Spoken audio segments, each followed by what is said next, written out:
We are really excited to introduce our special guest today. With a black belt in orthodontics and a game-changing conversion rate, this speaker has mastered the art of providing the highest level of patient care. Growing up in ortho for over 15 years in offices ranging from startups to multi-practice, multi-doctor, she's developed a method for increasing case acceptance, improving office efficiency, and introducing standout marketing strategies through a next-level new patient experience. Passionate about the business of orthodontics and having held every position in a practice, she's a firm believer in the team behind the doc. And having walked in your shoes, she has firsthand knowledge of just what it means to be a member of both the admin and the clinic teams. As the founder of Straight Consulting, Tracy's mission is to put a millennial twist on traditional practice consulting and lead the development of next-generation orthodontic teams. All the way from Dallas, Texas, please give a warm orthodocsPro welcome to Tracy Martin. Hi, guys. Thank you so much for having me. Thank you, Mandy. That was a wonderful introduction. It was almost as if I had given you the words to say. It was wonderful. Exactly what I would say. No, thank you for the opportunity to do this. I'm very excited to do this. All right. So, of course, every presentation has to start with who the heck I am, why the heck I'm doing this. So I have been an auxiliary in ortho since I graduated high school. This is the one thing I wanted to do. I knew I wanted to do it when I graduated high school. So, it was easy for me to immediately jump into dental assisting school and, get my dental assisting license. And then I practiced as an assistant for a number of years. And then along the way, I kind of held every hat within the practice. So I've worked with startups before they even opened up their doors. And I've worked in practices that are, downtown in the city, in the Northwest, making $11 million a year. And I'm their, treatment coordinator. So I'm all about high volume, high quality, high end, high everything, high burnout as well. So at that point, I decided to start a family and come back to Texas and started working as an on-site consultant, and then moved into starting my own company on it. So I have held every position in there. It helps me have street credit when I go into the practices and, ask the ladies to do things that they don't really want to do, or is a little outside of their comfort zone, or they're not just sure how to work it into their time management. But it's helpful when I've actually, been there and done that with them before. So I can help manage their time a little bit easier. But it's a industry I love, and I would never, ever do anything else. So I am ortho all the way. I recently just launched a TC Academy with Trapezio. So you guys may have been seeing that out on social media and such. So if TCs are looking for something to do during this downtime, this would be a great option. Or if there's somebody that you've been thinking about turning into a TC that needs to understand the TC background or the TC fundamentals, this is a great thing to have them do, and they can, do it, over the weekend if they wanted to. So it's pretty quick. This is my team real quick. I'll introduce you to, Scott is our creative director. Janelle, is our newest practice consultant, and JJ is our handler, and she takes care of us and makes sure that we all go to the places we need to be, and keeps us organized. So without her, I don't think we'd be able to pull this off. Okay, so let's get into it.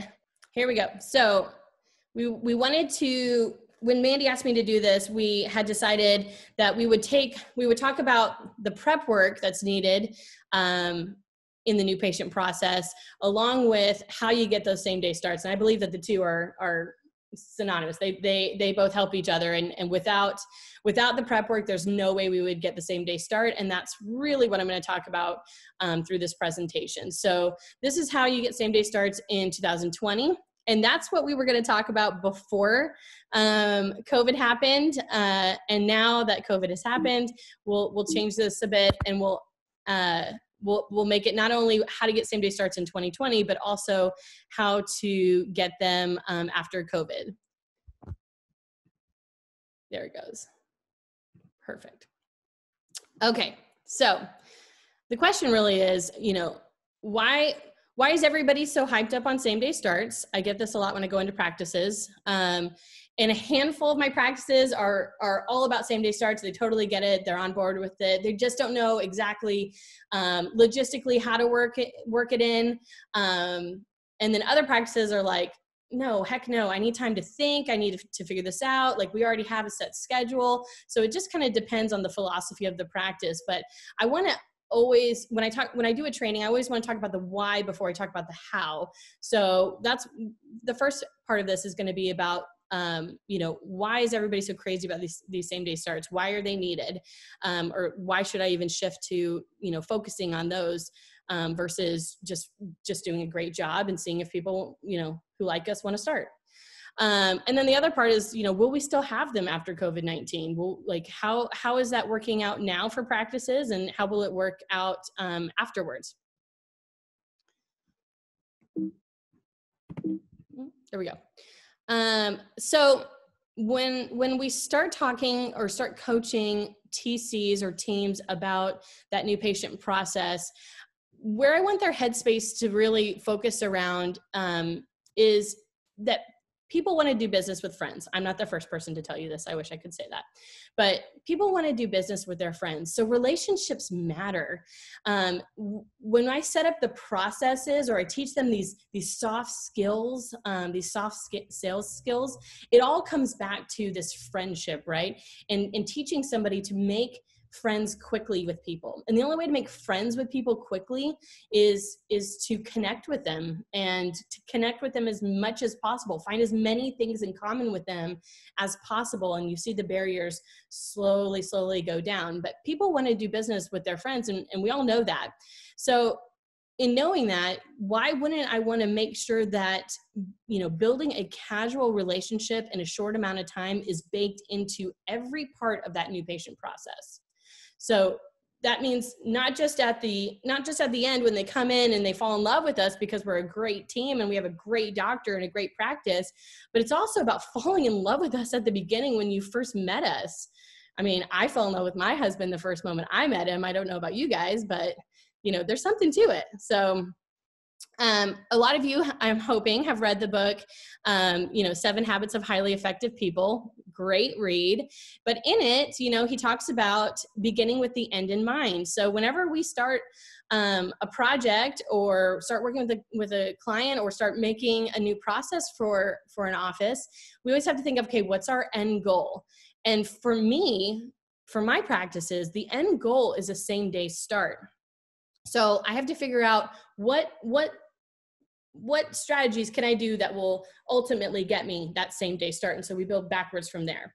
So we looked at the people who started the same day, what aspects of their previous experiences with our brand meant the most to them or was the most memorable. So that's how we built this strategy that I'm about to go over with you. But that's the why. The other part of it too is the conversion rates, right? So the likelihood of a new patient becoming an active patient in the practice as a same day start is 100%. As long as we get an appointment on the books, then they're considered a start scheduled. And those guys are 80% likely to become an active patient in the practice. And that's still a number I'm willing to build a practice off of. That's great to me. That's fine. I'd love it to be more, but I can deal with 80%. But what I can't deal with, what hurts me the most are the patients that leave the office without making an appointment. And then they go into my pending list that I've got to work on pulling them back out of the freezer and warming up that sale again later. So for that reason, I want to make sure that I build my entire strategy off of those same day starts. So I'll have less and less likely to have to deal with those pending guys. So, oops, I keep hitting the wrong button. I'm sure you guys can hear that. One other statistic that I thought was super important for everyone to really swallow this year is that this year, that the average new patient is going on 2.5 consultations. And that's a scary number to some people. To me, it's just a challenge, but that's cool. 2.5 consultations, which, to give you perspective, that means that as a TC, when I looked at my schedule for tomorrow, I would have, 8 or 10 consultations on that schedule. And out of those, you know, about, I'd say 5 years ago, about maybe 3 of those, it would say shopping, you know, in the notes. Somewhere we would have gathered that information in that new patient call or in our interactions with them. It would say shopping. And so I would know that, you know, we were going to be compared to a couple of the practices. So I would definitely want to talk about the great things that we're doing or try to figure out who they had seen and blah, blah, blah. But if the average new patient is going on 2.5 consultations now, then that means that almost all of them on my list, on my schedule that day, are going to be shopping, and they are going to be seeing multiple opinions. And so instead of it being like a, oh, they're shopping around, now it's more of an attitude of, awesome, of course they did, because they're pragmatic and they're doing their research. And so I'm going to help them do their research, but I'm also going to add aspects of super transparency. I'm going to add aspects of fun experience and edutainment, and it's going to be different than the other ones, and they're going to know and feel that. So I don't think I have to preach that too much to you guys, but just knowing that they're going on 2.5 consultations means that they're swiping on everybody. So got to be prepared. How are you going to stand out in a world where, like in Dallas, I'll give you an example. There is a corner here in Dallas where there are 5 orthodontists on the same corner. They literally can throw a rock from one office to the other, and they didn't all go in at the same time. So you got to wonder what the heck the last, 3 of them were smoking. But in a world where we're so saturated and people have so many options, what are we going to do? Like, how are we going to stand out? They've all of them have had the same consultants come into their practices. They've gone to the same team tracks at AAO. They all know the same information. So how are you going to be any different? How is a person who lives down the street going to call their office and then call yours and it not sound the same? So that's where I want to kind of take your mind a little bit. So our approach with our client offices is to really focus in on the prep work. And I know I can vouch for this. I know this is the truth. I know that this makes the hugest dent and change into your conversion and closure rates. So I hope by the end of this presentation that you guys walk away going like, yeah, I'm going to start doing that. I'm going to start doing that right now. So, and then just see what the numbers look like. See if it changed or not. And if it doesn't, call me, because I'd be really curious about that. So I'm gonna show you why it's all in the prep work. First thing I want to just point out there is when I start working with a practice, and even actually one of them is probably on here because I told her to come jump on to this yesterday when I was talking to her. She was explaining to me the new patient flow at her practice, and it was just your normal, common, average experience where new patient calls, they get their demographics, they actually call the doctor, or the doctor actually calls the patient before they come in, which I thought was amazing. And then the patient comes in the next day, and they get to meet the doctor, who's incredible. She's an incredible doctor. And then they lay out the plan, and then hopefully they sign up. That's their typical approach. And I understand that. That's how we've been taught for many, many years. I, on the other hand, I guarantee I can beat their closure rate based off of just kind of changing that, that very procedural process where basically they took the information that they needed from the beginning, and then they waited till showtime, till the day of, to just really throw that amazing product, which is their doctor, to the new patient and hope that they fall in love.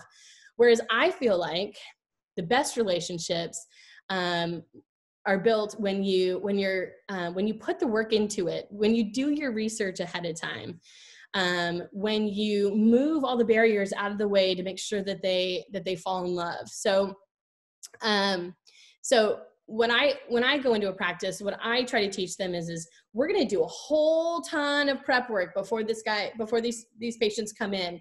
And they're really going to know who we are and what we're about, and we're going to really understand them, their story, and what issues or problems they have, or what they're looking to correct. And I'm going to show them that whatever their problem is or their motivation, that I have the solution for it. And I'm going to do all that before they ever come in. And so then, like, I'm going to build this relationship at the beginning that's already impressive and different than any of the other calls that they've made, or any of the offices that they've been interacting with. So that's going to be one aspect of it. But because I did all of the work at the beginning, I changed I changed that trajectory, and it's like they're a marble. The new patient is a marble, and they're just rolling down into the bucket of a same-day start. So if I do the work early, and I'm on such a good relationship with them, that all I have to do is remove barriers that are popping up along the way. Like, oh, wait, can I afford this? Well, yes, you can. Oh, wait, do I have insurance? Well, yes, you do. Oh, wait, did I want or did you offer clear braces? Oh, yes, we did. And I just move those things out of the way. Then the marble just falls right into the bucket. So that's how I look at it as I'm building this process for them. So I can say without a shadow of a doubt that we see a definite improvement in the likelihood of a start if it began with a quality new patient call and followed by a quality new patient exam. Then we always see the likelihood of their start increase, right? That makes sense. But I think we all have different grades, I would say, or perspectives on what a quality new patient call looks like. And because that is such a big puzzle piece for us, that we're going to go into that a little bit extra on this presentation. But it begins with that new patient call, and it has to be different than any of the other calls that they're making as they shop around. The prep work that we design for all of our client offices is the 3-step setup. And it has a whole lot of steps, a whole total of 3 steps. So the first one being the new patient call. Then we do an outbound insurance call. And then we do a TC call to set up expectations. So that new patient call, we look at it as a perfect opportunity to connect and imprint our culture on the patient. That insurance call is meant to really prepare the patient and cause any kind of and cause a financial conversation to happen. And then the TC call is not a confirmation at all, and I hate that word. It's about doing a pre-consultation consultation and doing the warm-up that you would normally do in the office. You just do it early on the phone and really connect with the new patient. And we'll go into each of these in a little bit more detail. Okay, so new patient call. This is obviously something that everybody goes through. Everybody has different scripts. They have different call sheets. I too believe in a call sheet. I'll tell you why in just a second, but I think that we only get one chance to have a first impression. And so the new patient call needs to be far more than about collecting demographics. Far more. It needs to be about building a relationship with our brand, and it's our first opportunity to get to do that. So in my new patient call, I want to make sure that I am teasing out information from the new patient that the TC is going to need, but I also want to be connecting that new patient to the practice, to the team, to whether that be by the location, by the way that our doctor practices, by the community involvement that he or she's in. There's a lot of ways I can connect them, but my goal during that call is to find as many connections as possible. I want to remove as many hurdles as possible. When I say a hurdle, I mean anything that's going to keep them from starting today.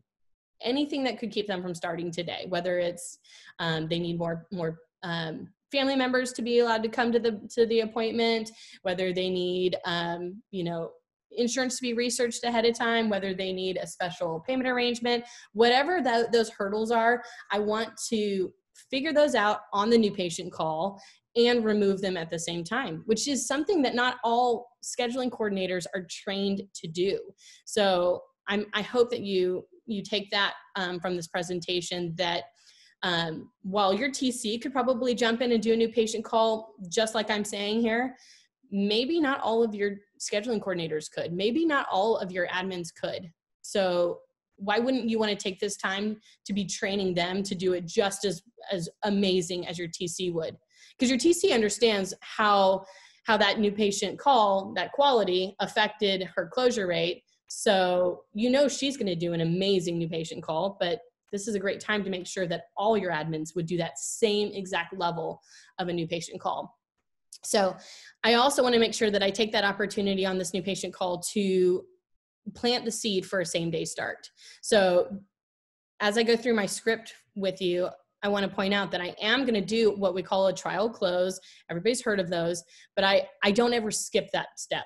That is a vital step because I need them to have heard it from the beginning that they were going to be able to stay for their first appointment, you know, for at the end of their new patient exam. So I need that to have happened at the new patient call. So that way we're set up for success.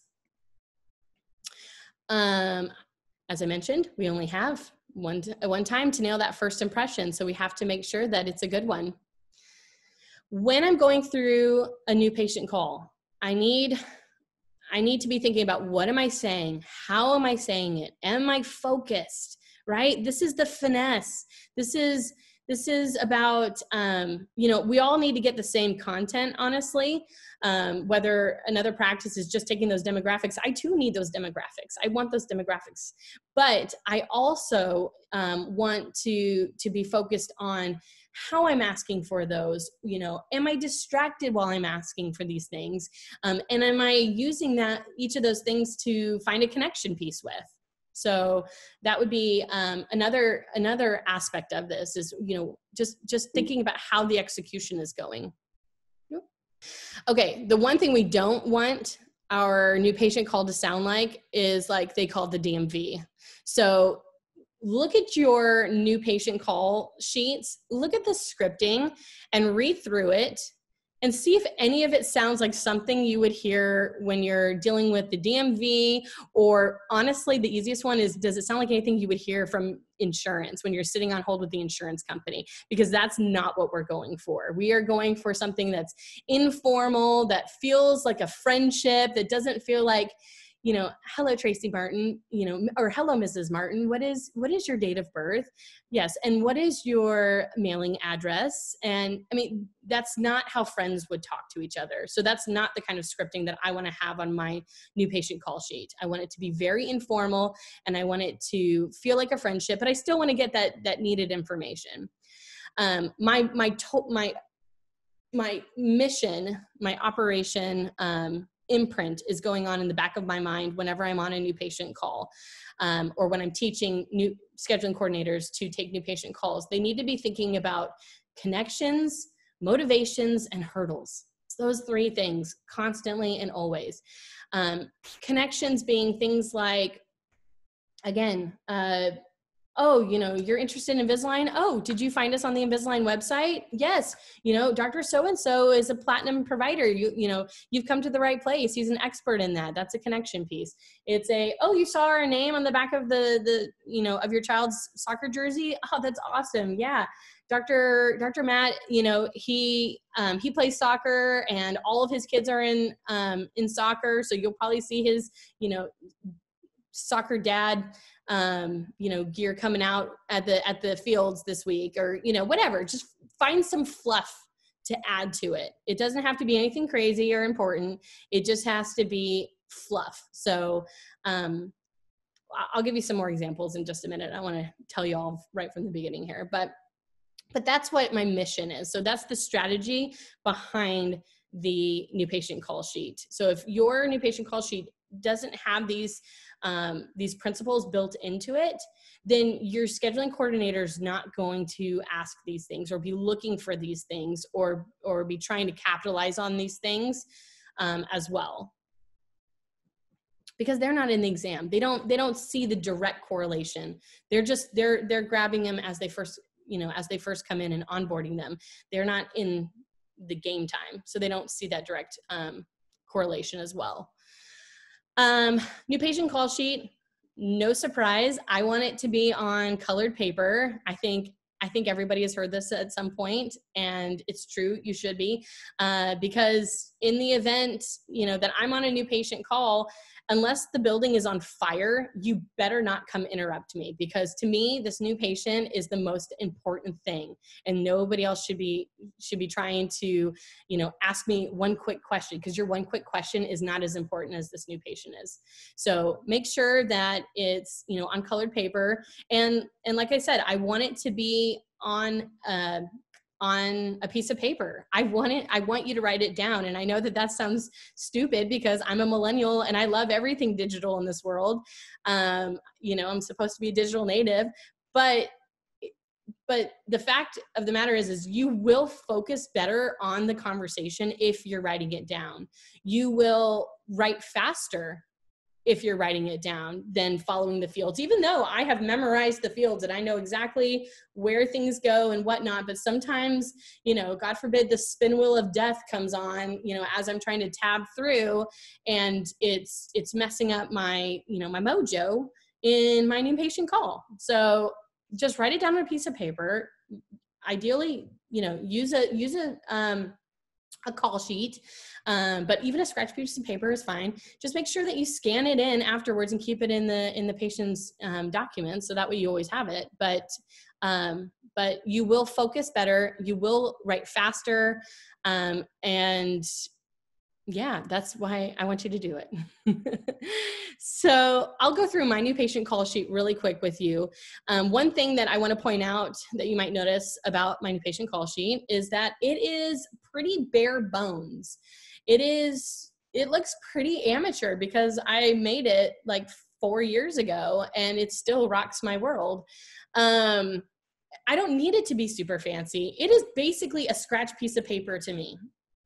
I expect my scheduling coordinators or my TCs to scribble all over this sheet. I don't want, little fields for you to fill out. I don't want to give you the scripting for each sentence.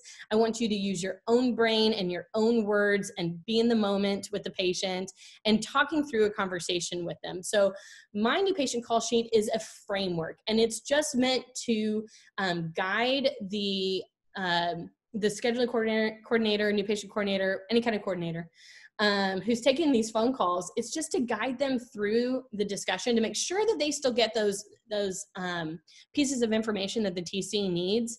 But it's not meant to write out every word for them, because my words are not going to sound as good coming out of their mouths. So I just need them to understand the principles that I'm trying to get and the execution that I'm trying to get, and enroll them in that and engage them in that. So the first thing I do is find out, okay, who's the patient? I want to know how they want to spell their name. That is important. Everyone has heard that the sweetest sound in the world is your own name. And just as much as we like to hear our name, we also like to see it spelled right. So always ask, how do you like to spell it? So I spell that. Then I get the parent's name and I say, is it the same last name for you? Because most of the time it's not anymore. That's just a fact. So make sure that you get the right last name as well. Then I find out what's a good phone number for them. And I don't say things like, hey, can I have your phone number just in case we get disconnected? Because that's what somebody would do on the insurance company, right? So we're not going to do that. We're just going to say, hey, what's the best phone number for you? Awesome. Do you like to have text messages? Can I put that in, can I select that for you as a way to get information from us? Perfect. How did you hear about Dr. Straight? Whatever they say, whatever that referral source is, I'm going to wow it. I'm going to wow it. So wowing, just so everybody is very clear on what wowing is when you're like, oh, wow, that's awesome. whatever you just said, I think is super cool. And so I'm going to think of something that's related to that. So it might be something like, like, oh, you've met Dr. Straight at the grocery store. Awesome. I hope she had her makeup on. Or, oh, great. You heard about us because, oh, Google. Let's say Google, because that's a common one, right? Sorry, Mandy, I probably should have just given you rights to this, but I feel bad if people are just sitting in the waiting room. There we go. Okay, Google is the most common one. So I always say, awesome, love the Google machine. By any chance, did you have a second to check out the reviews? We've had some really great reviews lately. I'm super proud of my team. They are amazing. And our patients have been so awesome to throw some words out there for us so that way people like you can check them out.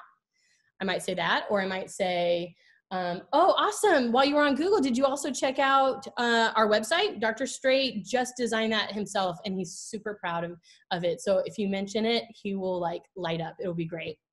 Just little things like that. That means nothing, right? Like I'm just adding fluff, but that's what people want. That's entertainment, and it also makes them connect with you. You feel more like a friend that way. Finding connections, right? So there's going to be lots of things that you're going to be connected with, whatever in that referral source, right? The referral source might be location. So it might be like, oh yeah, you guys live in the neighborhood. Which neighborhood are you in? Cobb Farms, or which neighborhood are you in? Oh, that's a great neighborhood. We love it. That's been growing like crazy. Blah blah blah blah blah. Right? That's finesse that I would add to that. Maybe it's a like, oh, you've been coming to the Starbucks next door. Yeah, I'm addicted as well. I've put two team members through college over at that location so far. So I can understand your addiction. What's your favorite coffee? Oh, cool. Yeah, we have the same coffee, whatever. There's just this like this extra convo that can happen based off of the connections in that referral source, right? I think I've mentioned a few of these. One might be the dentist. Okay, right? That's a fairly common one, not as common as it used to be. Nobody's jaded about that. So maybe it's the dentist, and it's just oh my gosh, yes, you. So I know a dentist named Dr. Strange, so I'm going to use him. So, oh, Dr. Strange sent you over. That's amazing. Oh, he's such a great guy. We love him. We have a lot of patients with him. Actually, Dr. Straight and Dr. Strange have been working together for about 7 years now. So, you might see him even coming through here for his own appointments at times. Just anything that can build off of whatever that referral source was and just add this extra connection point, I think is really important. I can go through more of those later with people if they want to. Then you'll notice that I put dentist in parentheses below that. How did you hear about Dr. Straight? And that's just to remind the person taking the call to ask who their dentist is in the event that wasn't the referral source. It's still a piece of information that I really want to have. So this just adds as a quick reminder of, oh, hey, by the way, who's your dentist? And then I'll say, have you ever met Dr. Straight? They're either going to say yes or no. Either way, it gives me the perfect opportunity to edify the doctor and tell them how great they are. So if they said, yes, yeah, I know him, he goes to my church or something, it'll be like, oh my gosh, he's great. Like, isn't he awesome? I just love him. Like, have you seen his new video from surfing in Hawaii? Did he show that to you? He's been showing everybody lately. I'm sure he'll show you the next time you see him. Or maybe it'll be maybe be no, like, I haven't met him yet, then I would respond with something like, oh my gosh, I can't wait to introduce you. You are going to love him. That guy just makes my day around here. He's so much fun to work with. I can't wait for you and Susie to meet him. You're going to love him. It's just a moment to edify him or her. Then the next thing I'm going to move to is going to be, to really their motivations. I have concerns on here. I really kind of want to remove that word because I don't want you to say concerns. I think that's somewhat of a negative word. So, but it's meant to just spark the new patient coordinator or scheduling coordinator to find out what it is that this patient is looking for. What do they want? So, what have you or Dr. Strange noticed about Jibby's teeth? What have you guys been noticing, or what have you been noticing about your teeth? What are you wanting to change about them? Why now? What is, you know, the issue what's the problem so that I can solve it? We need to tease that out. The worst is when I come into offices that aren't even asking that and are just waiting till they come in to find out that information. I think that's, you're completely unprepared for the sale that you could be having. So if you don't know what the problem is, you can't offer a solution until the very end. But if I could start solving the problem from the beginning, it would be that much better. Okay, moving on. The other thing I ask for this half of the form is, have you ever seen an orthodontist? Now, more than ever, you are probably going to have a yes to that question, but it's important for the TC to know this information, because my first time consultations don't look anything like my second opinion consultations. My first time consultations are going to be very much about orthodontics 101, just a higher level of the process, of the solutions that we offer, things like that. Whereas my second opinion consultations are going to skip the majority of that, because they would have already had that from the last office, and I go straight in for the goods. I go straight in for why us? What does our practice offer that nobody else does? Not only do we have this amazing doctor, but we have a badass team. We have the sharpest cookies that you can find in ortho, and they all work here, and they all love to be here. And we offer these amenities and this and that. And yes, I said amenities because that's where we're moving in this world. So, you know, you gotta find, what you need to do is make a list of all of the amazing highlights of your practice, and make sure that everybody who answers the phone knows them and loves them too. Okay. Make everybody make a list. Then just for the second half here, I do need those demographics. So once I've made all of this connection up at the top here, then I move into, hey, can I grab a little bit more information from you just so I can save an account for Jimmy in our system? What is Jimmy's birthday? And I get that. Okay. Is there, what address would you like us to keep on file for you? And then I'll get their address. Now I have a little asterisk there. I have it there, and I have it down at the bottom. I have it next to both parents there in the consultation overview as well. But the asterisk just means you get bonus points if you get this information. I really don't care about the address. I don't need it. Most practice management software will let me go ahead and reserve an account for somebody without it. So it's cool if you get it, you get extra kudos. But if it's not coming up in the conversation, then just let it go. The next thing I do is grab an email address, because we're definitely going to have confirmations for them that are sent that way. And then I ask them, hey, is there any insurance you'd like us to check into for you guys? And I say it that way because I really want everyone to see that as a service. It's a service that you guys provide to verify benefits for patients. And it's, you know, they're happy to do it. They would do it. Millennials will definitely do it. They probably already did, but they love it when you do the work for them. So, so if you're going to do that right off the bat, then by all means, sure, you take that off my to-do list. So, it is a service, and I want them to know that we offer that, but more so it's going to play into our next step. So if you guys aren't grabbing insurance on the new patient call, you should change that today.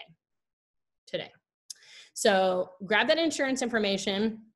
And then I say, hey, you know, as I start looking for an appointment, while you guys are here, are there any other family members that want to join in for this? Is there anybody else that want to get their teeth checked out at the same time? Personally, I know this totally pisses off doctors, but I'm still going to say it because I'm Tracy Martin.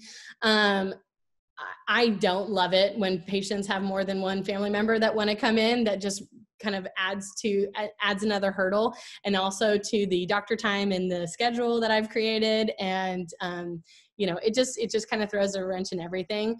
But I am a new patient advocate, and I want anybody who wants their teeth looked at to get looked at. So if they want to come in, by all means, this is the time to know at this point. So, so I ask that. And then as I start to look for an appointment, I say, hey, you know, as we look for this appointment, let me just give you an overview to just set up some expectations for you. You are going to meet Stacy. She's our treatment coordinator, and you will love her.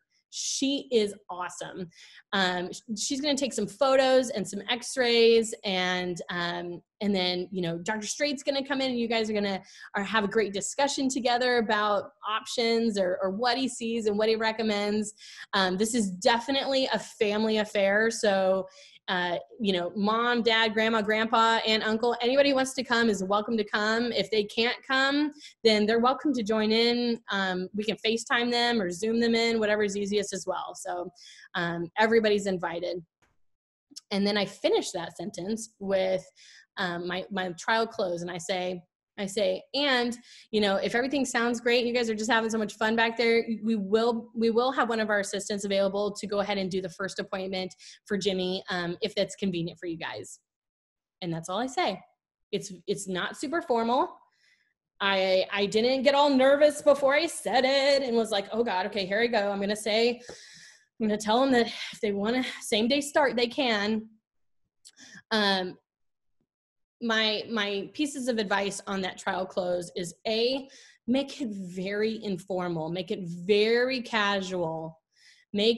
All you're trying to do is just take the temperature of the caller. You want to know really truly how motivated they are. And when you tell them that they'll have the opportunity to go ahead and move forward with their motivation that day, we just want to know, was that something that they liked, or was that something that they are that they're not ready to do yet?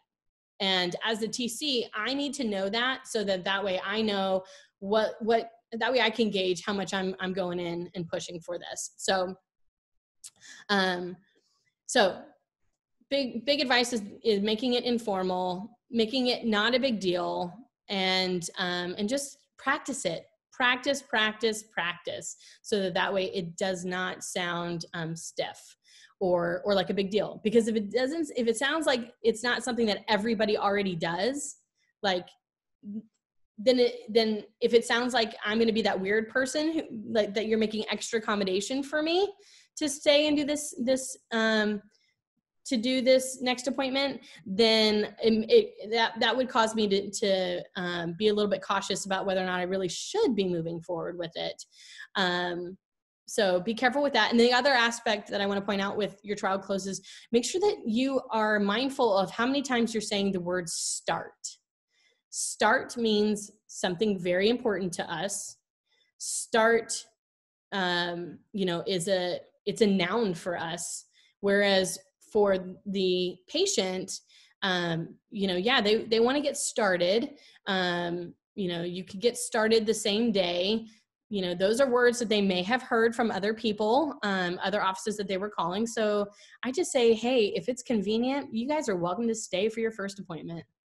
It sounds more like it's just coming from a convenient standpoint, that there is absolutely no pressure on it. And that's how I want you to execute it. Okay. And then, I'll check and see if they have any questions before I schedule the appointment, but then I schedule the appointment and I let them know that, we'll be following up with them shortly after we verify their insurance benefits. And so that's it for that.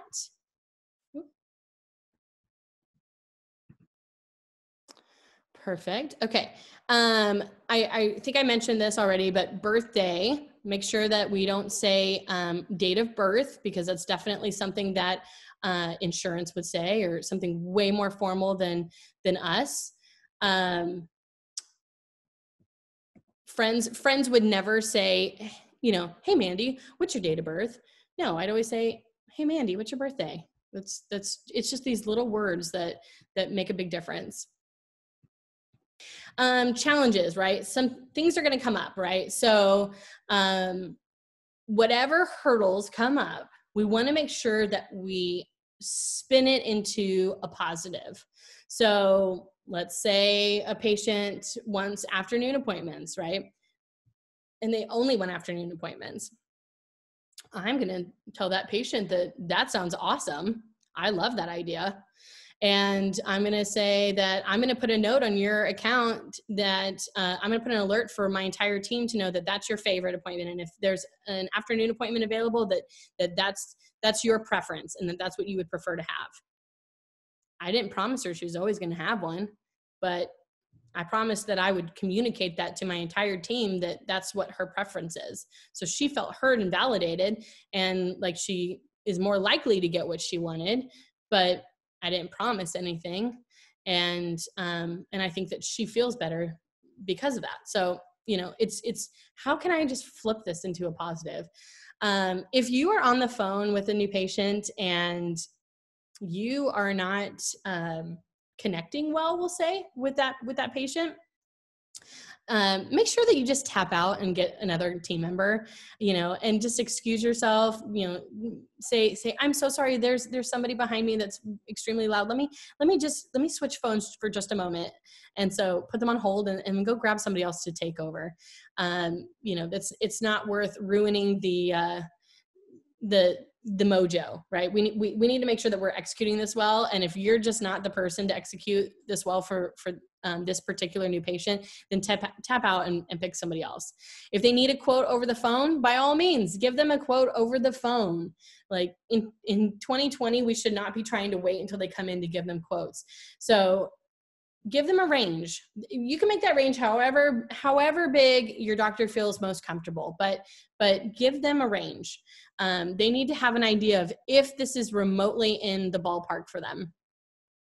The last few things that you need to do at the end of your new patient call is you need to make sure that you contact the dentist and find out if there is a recent panel on file that you can borrow. And if the patient has any pending treatment and what surfaces those are on. That's important for me because, again, guys, begin with the end in mind. I am planning to put braces on the day that they come in. I am planning to take their Invisalign scan the day that they come in. Like, I need to have as much hurdle removal as possible. So I need to know, is there anything that's holding me up over at the dentist? I also want to verify their benefits, right? So I need to call insurance and get a full breakdown of their benefits. And then many offices are sending a welcome text or a welcome packet or a welcome email or whatever. As long as that whatever does not include paper, I'm cool with it. So for the offices listening, I'll look at you in the camera. If you have a welcome packet that you are putting in the mail, you need to stop doing that right away. Cease and desist. Put all those in the trash can. Nobody wants your folders. Nobody wants your highlights page of your brag sheet about what's so cool about your office. Nobody has any space in their house for that. So throw that away. If anything that you're going to give a patient, any like office policies or whatever, give that to me in a digital format so that I can put it in the right mailbox folder that I find appropriate for that, because that's where I have storage for it, not in my home. So make sure that you don't send me any don't send me any like homework to do ahead of time, because I'm not going to do it. I'm only going to do it once I'm there in the office or focused my attention on your practice. I would recommend that you send out a video, a welcome video, preferably from the doctor, but it could also be from the team or the TC or something, but a video that says, hey, we're so excited to have you coming here. This is who I am. This is who my team is. And this is what the place looks like. We can't wait for you to come hang out with us. You know, I think that you'll have a lot of fun, and I'm excited to figure out the game plan for you. It's just casual, and it's easier that way, and it's easier for both sides of this. But it's packed with soft sales. The next step in our 3-step setup is that insurance call, right? So I have verified my insurance benefits, and now I'm going to switch over to doing an outbound insurance call. And this is your secret weapon, guys, because I can tell you that so many offices are not doing this. So this is the thing. If I could have you do one thing out of this whole presentation, this is the thing I want you to do, because I know without a shadow of a doubt that if you start implementing this and doing it consistently, that your closure rate will go up. because nobody doesn't like to not be prepared for something. And that's what the insurance call does, is it prepares the new patient to have a financial conversation with you and lets them know whether they do or do not have insurance benefits.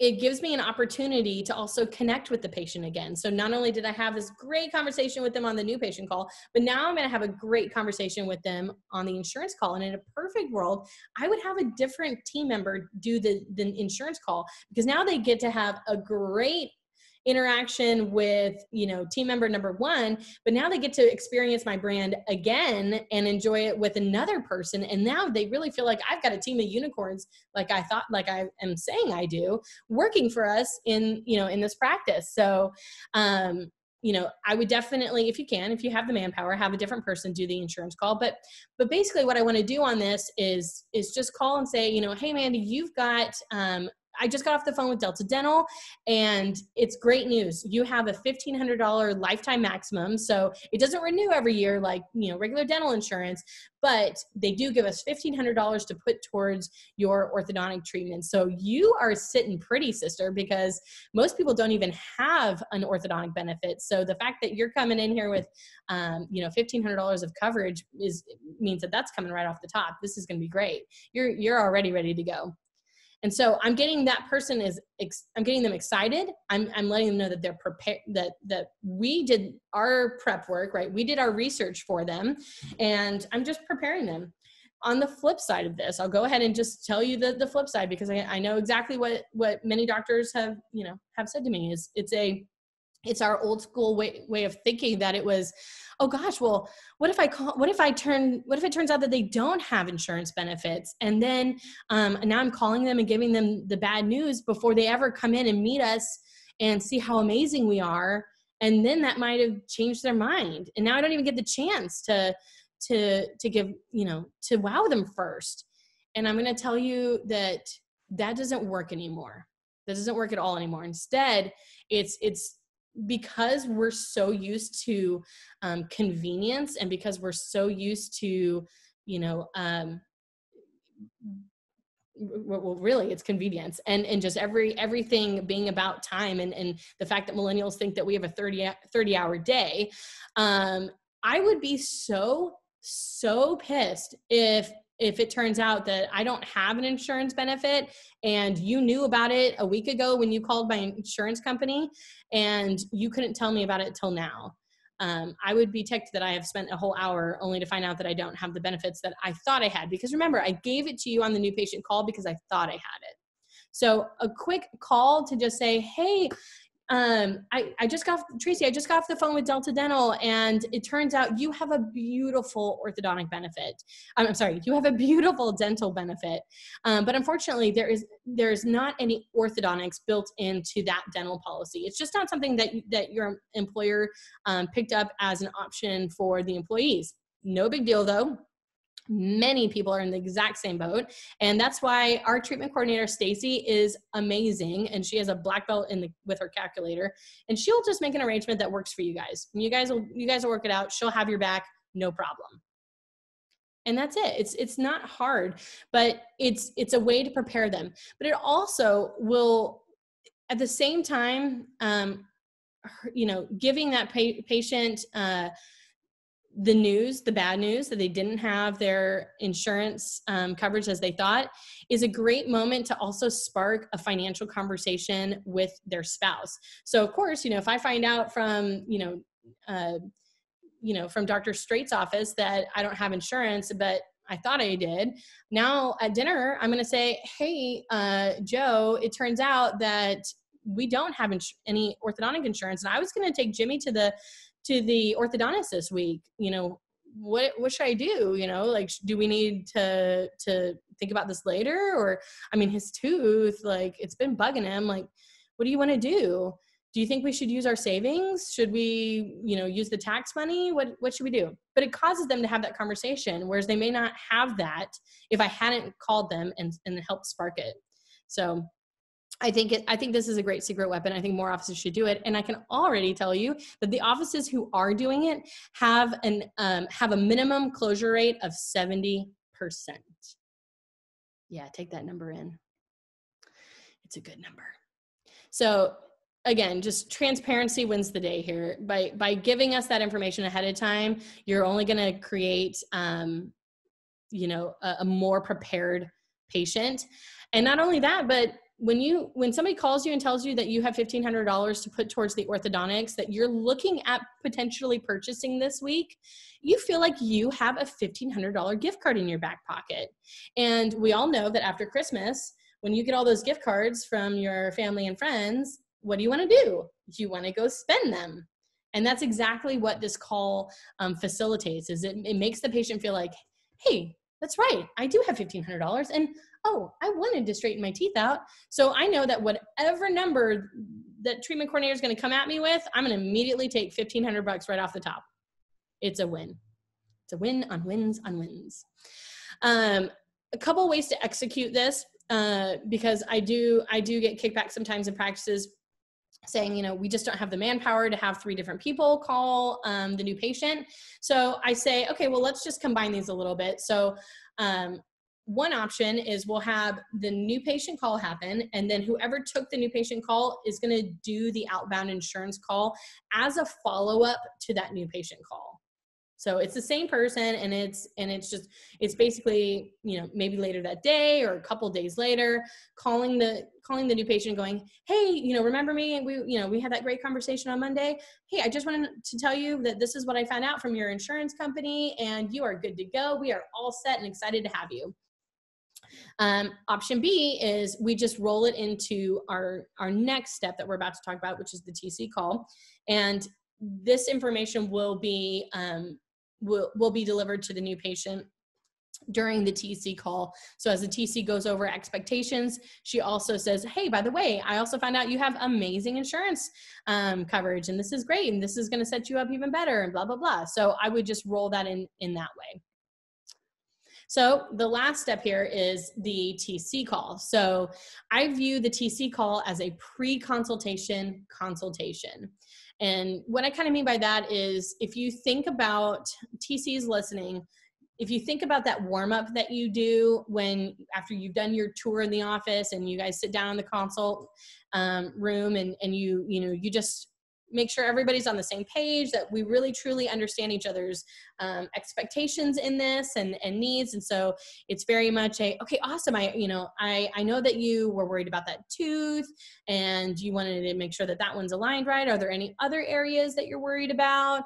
How long has that been bugging you? And what, all those kinds of questions. Or did you have braces before? And all that kind of stuff that I would do in the warm up, I'm just going to do on the TC call, because it only further connects me and that new patient, and that new patient just starts seeing me more and more as their liaison or their coordinator or their concierge or whatever great word you want to put on it. But that way they see me as their person, because that's my role, is I'm their person. And so I might as well just start finding out some more of the information, some more of the details that maybe my new patient coordinator didn't grab, and I want to help just build that friendship quickly with the new patient. So just finding out more details, and then also reiterating what to expect. Go back over what the process looks like, because I can tell you that if I've learned anything through my marriage, that expectations must meet reality, or reality and expectations, they must equal. So I can tell you that the same thing goes with new patients. The more you can set up proper expectations and deliver those expectations, the more people are happy. So just go back over what to expect one more time. And I would go ahead and do a trial close one more time. I would go ahead and use that opportunity to just remind them that, awesome, like we are all set and ready for you. We are excited. We have the solutions, like we have options. We have lots of great things to do when you come in. It's going to be a fun thing. It's not just going to be well, let's just go check it out. Like nothing about what I've said so far ever put off just come check it out. I'm not just professional and polite. I'm just gonna just look around. You can look around on our website. You want to come in, we're gonna like really talk about how to make this work. So I would do a trial close and just remind them that, hey, while you're here, you know, if Dr. Straight feels like you do need some orthodontics, and you know, and he gives you some options, and you pick an option that you like, then we'll be able to go ahead and do the first appointment that day if it's convenient for you. And that's all I do. It's just that easy. It's just a casual thing. But my goal is to also be entertaining and fun during that call. And I want them to hang up going, wow, she's cool. I'm looking forward to this. This is gonna be good, because they will have had a great experience with the brand from the beginning. The other person that they talked to was super cool and engaging and learned all this stuff about the person. I mean, they know how much information they've given at this point, and they know that we know their story at this point. So we're automatically connected. And this is probably way more than the person down the street did, I can guarantee you. Okay, so here is a script. You guys are welcome to screenshot that if you want to. I'm trying to go as quick as I can here. Here's Janelle. She's gonna. Hi, Melissa. This is a My name TC is call that Janelle. she's I am the treatment coordinator here at Askell Orthodontics. I just want to introduce myself and let you know what to expect before your new patient consult, which is tomorrow in our Hamburg office at 11 o'clock. The appointment will take about an hour. What we'll do is we'll take some pictures of your teeth, take some x-rays, and then Dr. Rob will come in, talk to you about your different treatment options, look at your teeth with you, go over photos and x-rays as well. I understand you're interested in Invisalign, so what we'll also do is take a digital scan of your teeth. With the scan, we'll be able to show you a before and after simulation video of what your teeth look like now and what they'll look like at the end of Invisalign. I've also verified your insurance coverage, and you have $2,000 that can be applied towards your Invisalign treatment. Once we go over all of that, we'll have your trays ready for you by the time you come in for your second appointment. If you have any questions before your consult tomorrow, you know where to reach us. Bye, Melissa. Have a good day. Perfect. I love that. I love that she that she points out the iTero, and I would definitely add that to your list of little sales tips. To make sure that you kind of show the room a little bit. If you're at the office, definitely show the scanner, because for the offices that are simulating, that's a great piece. Otherwise, you know, I just make sure I've written out a script on this slide for you as well. But just make sure that you always do a trial close on it. So, you know, then if Dr. Straight thinks Joey is dentally ready, we'll have one of my teammates available to get him started if he wants to stay for that first appointment, or if it's convenient for you. I also made sure to add some information about their insurance into it, and it's pretty short and sweet. Now, I'm sure that people will have questions like, what if they don't answer the phone when you call for these calls, right? Well, I can tell you on your insurance call, if they don't answer for that, then I don't leave a message the first time. I usually make 2 calls for that one. I'll call again. If I don't get it a second time, then I'll leave a message, and I keep it very innocuous and say, you know, hey, Judy, this is Tracy with Dr. Straight's office. I just got off the phone with Delta Dental, and I just wanted to give you a quick call and talk to you about it. Could you give me a call as soon as you can? And so I just leave it at that. And so then they have to think about whether or not that was a good tone of voice I had, or was it good news? Could you tell if that was good news, or did she have bad news? Which one? But it's enough to get them to call me back to find out what it was. So that's what I do on that one. If on the TC call they're not answering the phone, then I would send this video instead. And video is 1,000 times better than a text message or an email. So that would be my 2 cents on that one. Okay, so that's it. That's the 3-step setup. It sounds like a lot. Maybe it doesn't sound like a lot, but I don't care, because either way, I know it works. So I think that the people who are willing to put the work in, they're the people that are getting paid. Okay, So then it moves into prepping for your day, right? So as we transition into the actual exam itself, if I have done that 3-step setup right, if my team has done it right, then then I should basically have all of the information that I need to fill out this form here on that today's consult sheet. You'll see it's basically just a map out of all of my exams for the next day. So on all of them, before I'm going to go into seeing any new patients for the day, I want to make sure that I've got all their background information, that I have everything kind of bullet points put together. And so that's why I created this sheet that I like to use.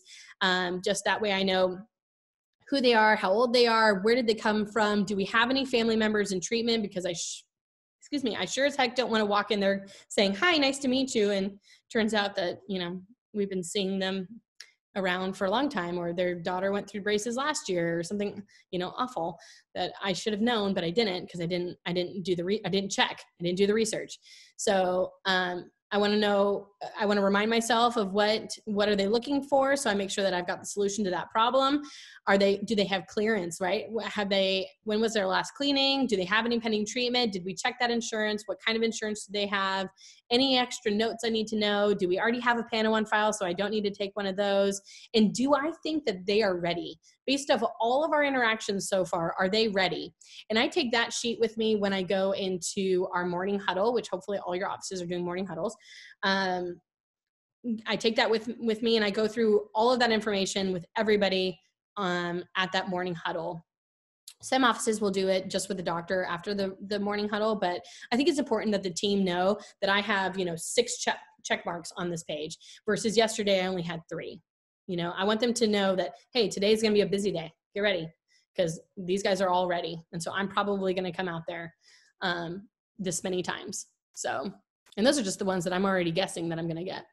So you never know. And then with orthodocsPro, you want to make sure that you go ahead and get everybody into the dashboard, because you're going to hopefully be making treatment plans for each of them the next day. Okay, so now it's showtime. Now they're coming in for game day. First thing I want to point out before we go into the actual appointment is, like, what do they sing when they come in? Like, we talked about how your doctor is the product, but so is the environment. So, like, what's the signage look like? Is it all faded and something weird? Credits to Scott for making that Dr. Sad Orthodontics. He was really proud of that sign. When was the last time that the carpets got cleaned? Is there a funky smell? Is the, and this is a real one. How about the decor, guys? Like, how old is it? When was the last time we went shopping for some new decor here? Like, what does this place look like? Are there smudges on the door or on the windows, right? From those kids who ran out of the car and like wiped their nose and then like press their hands on the glass. Your new patient is seeing all this stuff. So, take a moment to really assess, like, what is it that they see for the first time? And is it a turn on or is it a turn off? So be careful there. It should look like your home. It should look like, I wish my home looked like that. It doesn't look like that, but everything should be in its place, right? A new patient is coming over to your home, and you're going to be the host, and you're going to show them around and introduce them to your team members and to potentially other patients that are running around. You want to make sure that it looks nice. Like, if people were coming over for dinner, don't you think I'd be vacuuming the floor and dusting and making sure that everything looks good? But for some practices, it's like, we're just so used to coming in all the time. Like, we're just used to clocking in and going to work on our departments that we don't see what everybody else sees. Like, they don't see the cobwebs in the corner, and they don't see all the dust on the vents. And and a new patient can't help but go, like, if you're not willing to clean that stuff up, are you really cleaning all the instruments? Like, what else isn't clean in here? These are important things to think about, because that's part of what you're selling. So packaging is just as important. As far as the new patient flow goes, this is what most people do. So I'm not going to act like I thought of this, but this is my flow. This is what works for the majority of our practices. This is probably what just the average practice does. Not to say that we don't sometimes re-strategize this or redesign this for unique practices. But this is probably the most common one. So it's just a tour. We take records. We have an exam with the doctor. There's a treatment plan. Then we have fees. We present fees, and then we close it up. And we get you we schedule your start appointments. Hopefully it's that day, but either way, hopefully you're leaving here with an appointment. I typically schedule my exams for 60 minutes. I am all for shorter exam appointments. It just depends on the practice, and just taking the average of our client offices, I would say that the majority of them still want the hour appointment. That changes, of course, with the virtual exams, but for the in-office ones, we find the sweet spot to be at 60 minutes. So I create our templates based off of 20 minutes of doctor time, most often. Some doctors will take that whole bit, and some doctors don't need much of it at all, but I'd say most average, this is kind of our setup. And we do everything in 3 blocks of 20. So that front 20 minutes is going to be the records, the tour, the warm up, basically everything that the TC will do with the new patient before the doctor comes in. And again, I will point out, notice that I have said that the TC takes her own records there in all of that, just so that everybody caught that. And then, and if we're utilizing our scanner, so I would use that in that 20 minutes, we would also be taking the scan and simulating. We would just start with that first, right after the tour. And then the doctor will come in, we'll do an exam. They'll create that treatment plan for us. And then in that last 20 minutes is when I'm going to recap what the doctor recommended, add hype and excitement that we have a game plan now. And now it's just about logistics, and I'll just work out a payment arrangement that works because we knew that it was going to cost something, but we've had such a great interaction and we put so much prep work in and we've had so much connection to this point that that's just a formality. And so we'll do that, and then we'll roll to the clinic to do your next step, whatever that is. So that's how I break down the exam flow. In between the records and the doctor time, there's usually a quick briefing. That's Scott's face right there. That's Scott's teeth. I'm sure he's super happy I used that photo. Everybody noticed that black triangle there because that's the thing I made him fix with Invisalign. Because if I was going to look at his face every day, I had to make sure that I wasn't going to see that. So some wives are picky. So there should be a briefing at some point. I'm just pointing that out because we're also going to talk about virtual exams in a bit, and in any kind of exam, there needs to be a briefing. So usually in between the records and the doctor time, when he comes into the exam or she comes into the exam, the TC will usually exit, go grab them, have these records pulled up, and the doctor will point out the game plan that they think, the treatment plan that they think is the best route. But in that briefing, that's the time where the TC needs to go ahead and spill all of that great information and details that she's gathered to this point. I will tell you, there's a huge group of doctors who are really great at sales. I think it's because of the fact that I don't think that they were born that way. I think that it's because they own a company and they know that in order to keep that company alive, as all business owners know, we have to be the biggest fans of what we do, and we have to be willing to we got to be on our toes and be trying to sell this business so we can keep it alive. But there's also a big group that just doesn't have it, that are just a little bit more green, a little bit more analytical, that just don't have that personality. So that's why they hire TCs with great personality to make up for it. whoever the salesperson is, I want, you know, in that dynamic, I want both of you to focus on the details of every new patient, what their story is, what are they looking for, what do they know about orthodontics, who has taught them this, what is it that I can give them that would make them extremely happy? And if both the TC and the doctor are looking for this the whole time during the exam, then you will have those solutions and you guys will be able to offer them. You know, we just need to be constantly strategizing versus what I see a lot is people just sitting back and watching the process happen, you know, just knowing that this is the procedure, that I'm going to take photos, I'm going to do this, I'm going to do that, I'm going to crop the photos, I'm going to do this. And they're thinking about the process versus thinking about the patient's story and figuring out their motivations and figuring out the results or the solutions. So if all parties can be focused in on that, you will also see a big increase in your closure rate.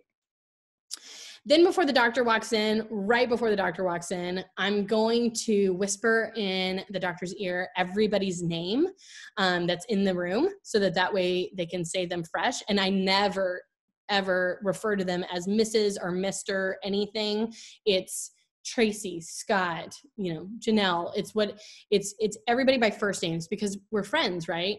We're trying to build a friendship here, and friends would always be casual. So I would never call somebody, you know, Mrs. Martin. I would call them Tracy. So make sure that you whisper everybody's first names in there to him, so that way it looks like the doctor, you know, has truly been just waiting for these new patients to come in. But then it's a big, you know, I edify them as he walks in or as she walks in. So when we walk in, I introduce the new patient to my doctor. I say, here's this doctor I was telling you about. Look at how great they are. Aren't they amazing?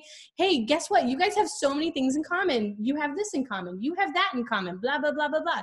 But that's how we sell it, because the more we have in common, the more the barriers go down. So I am the relationship facilitator as the treatment coordinator in that moment. So I want to hype them up a bit.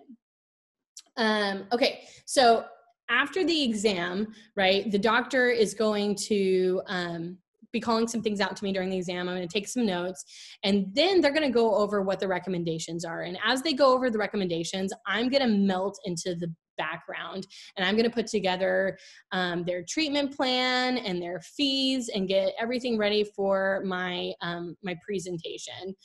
So all eyes are on the doctor at this stage, and I have melted in the background, and nobody knows what I'm doing except for typing away, you know, on my computer. When the doctor is done, the doctor is going to edify the TC, pass the attention back over to the TC, and say, okay, guys, I'm going to leave you. And this is important, doctors. So listen, I know there are doctors watching this because I know your names and I see them. You're going to pass it back to the TC, but you absolutely cannot shirk your responsibility of edifying the TC, saying, okay, guys, I'm passing you back over to awesome Stacy. She's going to take over from here. She's my expert.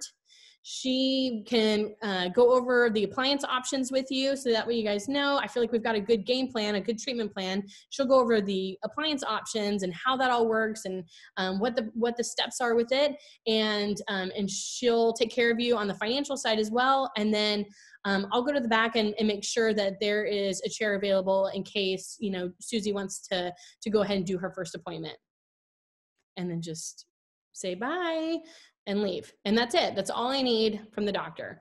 But that, but edifying and also planting the seed for that same day start is vital. I need you guys to work that into your scripting, into your strategies. Some people are really good at it. Most of the time, doctors kind of, you know, you know who you are, and you know if you do that well or not. But as a TC, make sure that you're ready to receive that pass back, right? So that means you cannot leave the room. Do not go, you know, when the doctor is going over this treatment plan and such, just because you've put together your financial presentation. Don't see that as a, oh, okay, nobody needs me at the moment. I'm going to run up front real quick and see if there are any messages for me. I'm going to grab some water. Like, those things can't happen. You are still in a show. So you need to stay in the room. Don't ever leave the room unless you absolutely, absolutely have to.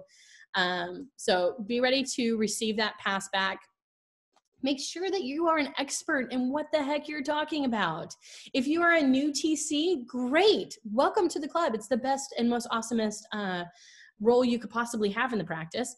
But make sure that you know what the heck you're talking about. If you're not an expert in Invisalign or an expert in, in braces or expanders, or, if you don't know what Amara is, then you need to go look that up. It's called the University of YouTube. So go look it up and learn about it so that you can really explain how it works. Use YouTube videos and use them to show animations of the appliances. Like, showing an animation of an appliance hits multiple senses for the new patient. They can see not only what an appliance looks like, but how it works, how it's opening up the suture and the suture fills in, and now we've got this nice upper arch, and now we're going to put braces on to finish it, and we don't need the expander anymore because now we have the braces to hold where it's at. Have animation to help show that stuff and talk through the animation and explaining it. Okay. More people are visual learners than you think. And that's a huge aspect of how I sell this case. It's far better to watch an animation than it is to see some of the old models that you guys have on your shelves, or of all these contraptions that patients are like, are they gonna put that in me? Are they gonna put that in me? Like, it's so much better to just get a cartoon. Just seems easier. And it's just sexier to look at. And, watch your body language. Make sure that you look confident, because if you don't look confident or you don't look excited about the fact that we have just figured out the game plan, that your doctor, who's a genius, just figured out what it takes to take this person's mouth from a hot mess to gorgeous. Like, that's an amazing, awesome thing. So you need to be the hype girl or the hype guy, who's getting us motivated to make this buying decision. All right. The next sales tip I'm going to pass on, I get asked a lot about the fee presentation, right? Because more often new TCs are nervous about the fee presentation unless they came from a sales background. And the biggest tip on that is that you really need to relax and remember that you have already done the work, that you have already put all that prep work that happened, all that interaction with our brand, all that connection that we did throughout this entire time before we got to exam day. Rely on that and know that was like the hard work was done, and that you will already have a relationship with this patient. And so make sure that you make friends with them quickly, focus on the friendship, and then just make money small. Okay. So friends, that's the biggest part of this. And then make money small. Money's not a big deal. Now, people get hung up on the money side of it because, or the fee presentation side, it's because, not everybody has $6,000 or $7,000 or $8,000 just, sitting around to be used on orthodontics. And I completely understand that. I'm a millennial. But for the majority of patients that are going to walk into your office, majority of them can afford orthodontics. It's just a matter of cash flow. And we'll talk about that in a second, but that's really truly it. So the easiest tip though, when, as far as execution of your fee presentation, focus on the friendship and just make money a formality. It's just a formality. It's not a big deal. Like, I don't worry about whether or not we're going to make or break it at that moment. I've gotten over that. So, okay, so then we're going to do our, I want to make sure that when you guys are looking at your fee arrangements, make sure that you're thinking about flexibility. Like I said, for most people, it's about cash flow. It's about how you can come alongside the household budgets. rather than be a hurdle to the household budgets. So if you can work it into my monthly budget, you're more likely going to get the sale. You're more likely going to convert that patient. If you are stretching them, then we all know that those are going to be the ones that your financial coordinator is chasing. So, millennials can't save. Like I wrote that on there. Millennials can't save. We suck at saving, but we can buy a ton of stuff. There are 80 million millennials. They have $1.4 trillion, $1.4 trillion to spend annually.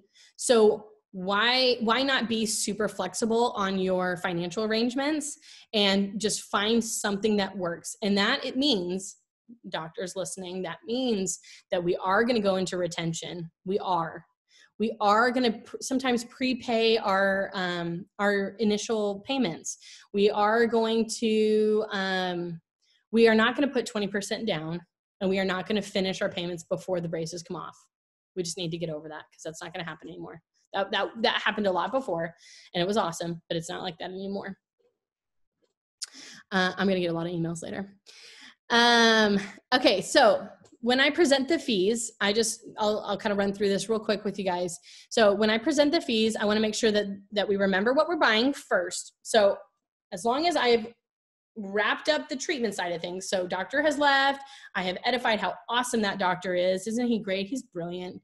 Or she thinks of the best treatment plans. Like, I love what we just decided here. And then, so I edify them, and then I go over what that treatment plan was one more time. So again, she said 24 months of braces. That's going to be super easy. You're going to wear those elastics like crazy, and you might even shave off a couple of weeks or months even. Who knows?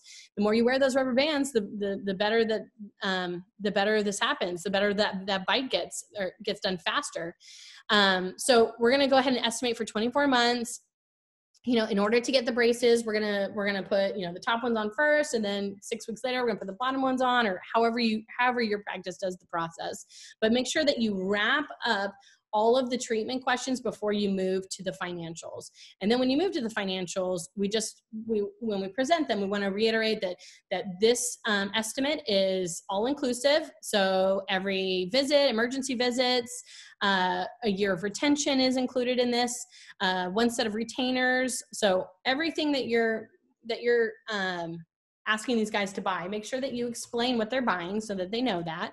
And then make sure that your fee estimate is like this. It's very easy to digest. It's very easy to understand. It's very easy to read quickly. It should not have a ton of text on it. It needs to have, like it's done here with numbers, that just explain the whole story. Because once you pull out this estimate, nobody is listening to what you're saying anymore. They're looking through and reading it. They're looking for the highest number that they can find. And then they're looking for that responsibility. Okay, that looks like that's probably what I'm going to end up paying. And then, okay, what are my options on paying it? They're just scanning it, trying to take all that information in. So make sure that you allow them that time. And then just, as I go through my fee presentation, my secret is that I point and say, okay, so like this is the total cost of your treatment. This is the clear braces that we talked about. Here's the frenectomy that we talked about. So that brings a total to this amount right here. And then, we're in network with your insurance. So you have insurance savings there. And then plus there's that great benefit that we were talking about. So there's $1,500 right off the bat that we can take out of it. So that's awesome. And then we also offer this extra courtesy here. So this is your total out of pocket. And I just kind of circle around that.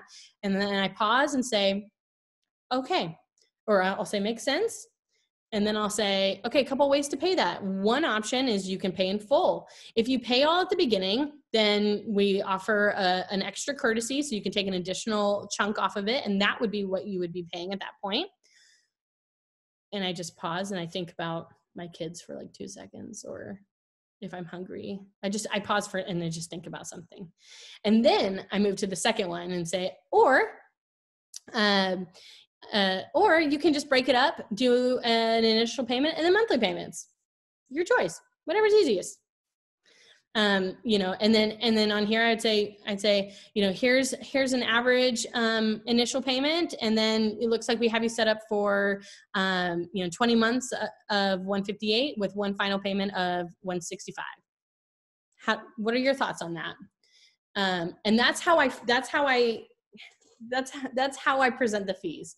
So I never say the number. I always point, and I end with an open-ended question, because the last thing I want to do is have them look through it and then just say yes or no to something. I need to know at the end of that, what are they thinking? How does that feel? What is, like, does that sound good? Does that sound bad? Like, where are we at? Because I have a lot of great tricks up my sleeve that I could use if I need to, but I just need to know what their headspace is before I start showing them all my cards, right? So what are your thoughts on that? And then, like Ron Swanson said, I paraphrased it. I cleaned this version up for you guys. But just shut up and just give them a minute to think. They have, you know, they're judging that price tag with all of that experience that they've had with their connections and their friendship. And so there's emotions involved, and you just need to shut up and let them think for a second. But more so, the fact that you were so transparent in those, in that financial arrangement, that helps them feel good about what they're doing, because they don't feel like there's anything that they're not factoring in. But just shut up and give them a second, because the first person to speak after that moment loses. So I can tell you, I've gotten really, really good at the awkward pause. Like, I can just sit through the awkward pause as long as it needs to go. I think that the longest has probably been about 5 minutes, but you know, it can be as long as it needs to be, because the first person to speak loses. So, and normally it'll be them, because normally it'll be them because they can't hold out the way I can hold out. The other trick I do that I didn't mention here is I also nod as I'm pointing as I'm pointing at the numbers and explaining the flow of that fee estimate. I'm nodding as I do, and the patient can't help but nod back at me. And if they're nodding, then they're telling their brain that this is okay, this is a good thing. And it just works. So again, the reason why I say don't say the numbers, don't say $6,179. That's a lot bigger of a number than when I point to it and say this. Not to mention, you know, some of our practices are in areas where if one mom hears that she paid one amount and the other mom hears that she paid a different amount, it's not so good for the practice. So we don't really say them. We just say this.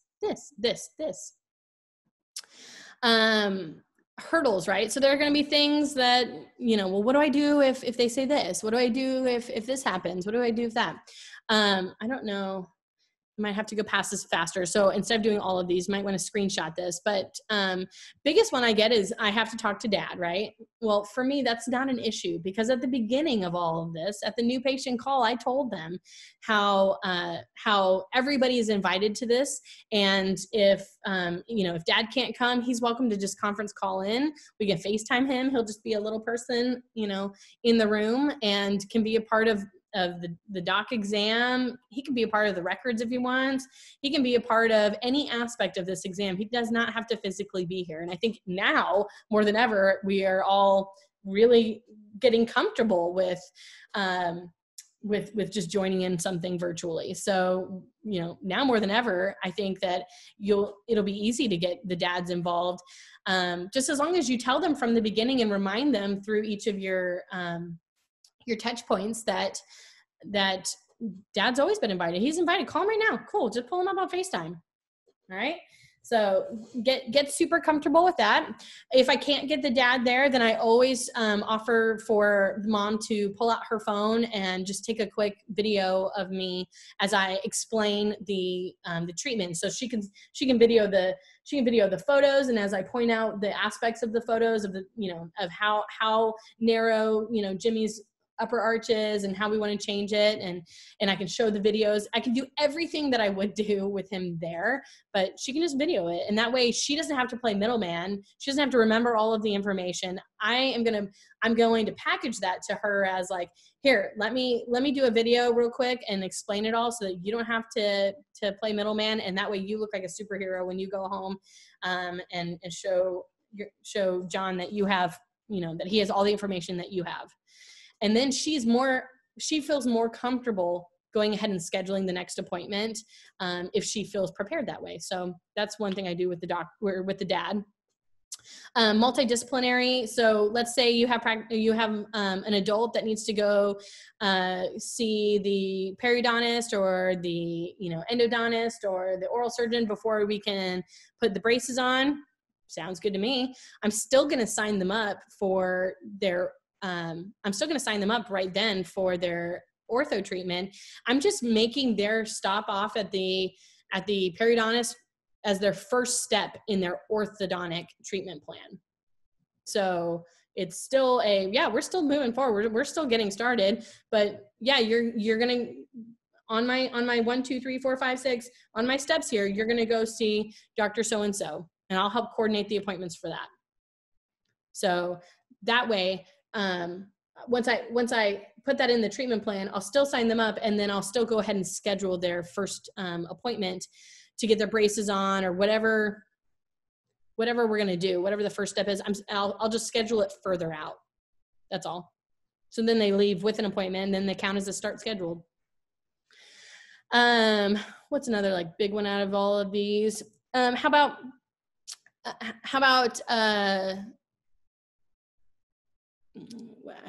I feel like I want to go over each one of them, but for time's sake, I'll just go to adults deprioritizing themselves. So I get a lot of moms who are like, yes, I really want to do this, but we really can't afford to have 2 of us going through treatment, or next time it'll be me. I really hope that next time we can do me. I say, yeah, let's just do you. Let's do you right now. That's fine. So for the adults, I highly recommend to the practices that you get extra lenient on parents that want to get treatment. If they have a good financial standing with your practice, then why wouldn't you just waive any down payment for them and try to do a very minimal monthly payment with them? Or in many cases, we don't even start their financial contract until the one family member is done. So that might be something like just adding starting mom's monthly payments right at the end of the daughter's contract is something that we've done. Another thing is consider like perks for parents, as a selling tool or as a motivator for them. Maybe things like parents at our practice get an extra set of retainer, or maybe any family that has multiple family members get extra retainers. Maybe they get extra whitening. Maybe they get extra communication that maybe other people don't get, like they get a text message at the end of every single one of their kids' appointments with an update, and they go ahead and schedule their next appointment and send that off to the parent, so mom doesn't have to do anything other than cancel it or reschedule it if it didn't work out for them. So anything that just kind of helps act as a life management for the mom is an extra perk that I would recommend for practices to put in for parents that are interested in also joining in on the fun of getting their orthodontics. A couple of ways that I pull off some of this flexibility that I love to talk about. One way is that we keep 2 credit cards on file. So whenever I sign somebody up, I will take their credit card for auto payments, and then I'll say, what's one extra credit card I could have as a backup? So should this one not go through, what's a backup one? And I keep that on file, so then I can run that.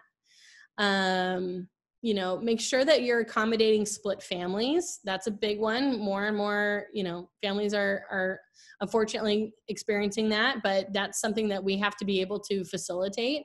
And know your leniencies and limitations. TCs need to have a discussion with their doctors about really what is this playground that I have to stay in look like? What are you willing to let me do? What areas of negotiation can I have?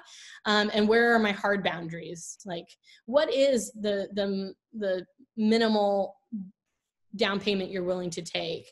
And, how often can I do that in a year? Those kinds of things. Like, understand what flexibility you have, or what leniencies and limitations that you have to stay within. I think I've already mentioned most of these, but one that I do want to point out on this slide is lowering and matching fees. So I did mention that people are going on 2.5 consultations. So they are getting 2.5 treatment fee estimates. What do you do when somebody comes in and says, well, so-and-so said that they would do this for this amount of money. Will you match that price? And for those guys, I always say, no, I won't match their price. But what I will do is, in many cases, is I will meet them in the middle. I will. If they're willing to pay a little bit more than what they want, than what somebody else offered them. If you're willing to pay more because you really want to come here, I'm willing to take a little bit off of, eat a little bit on my end in order for us to make this happen. So that way both people are taking a hit, and then and that seems to work out for me. So I would say meet them in the middle as much as you possibly can. That would be my first go-to, but no, I'm not going to match their fees. So, okay. Secret to same day starts. It's not a big secret. I think everybody thinks it's a big secret, but it's not. It's so easy. Okay, so just so we're clear what a same day start is. A same day start is a patient who comes in for treatment and signs up the same day that they came in for that treatment. Okay, when they came in for their new patient exam, if they sign up for treatment that day, that's a same day start. Okay, so back in the day, we used to have to come for multiple appointments before we could get our braces, or before we could get our treatment started. We'd come in for an exam, then they'd say, yeah, okay, this sounds good, let's move forward. And then we would do records, which we'd have to pay for. And then the orthodontist would sit down with those records and, trace their ceph and articulate their models and figure out, okay, what is the best game plan for them? And then they'd meet for another consultation to present that treatment plan. And then they'd schedule their braces and they'd get steps that day. And then they'd come back in a week to get their braces on. Well, unfortunately, that is like four appointments with your practice. And I have no time for such things. Like there's no way I'm coming to your practice that many times. That's putting hurdles in the way. So luckily more practices have gotten us down to a one step where, we get that all done in the new patient exam day, but there's still many offices who are doing a version of that who aren't quite there yet. So, I would encourage everyone to get as close to one day as possible, getting everything done on that exam day. Then the benefits of a same day start is that production goes up immediately, right then, that day. It's a better use of the patient's time, the doctor's time, and the team's time. I always look at it as a team member. I'm going to be at work today from 7:45 to 5:15 anyways. I want to see as many patients during that time as possible. It is going to be controlled chaos. It will be chaos, but it will be controlled.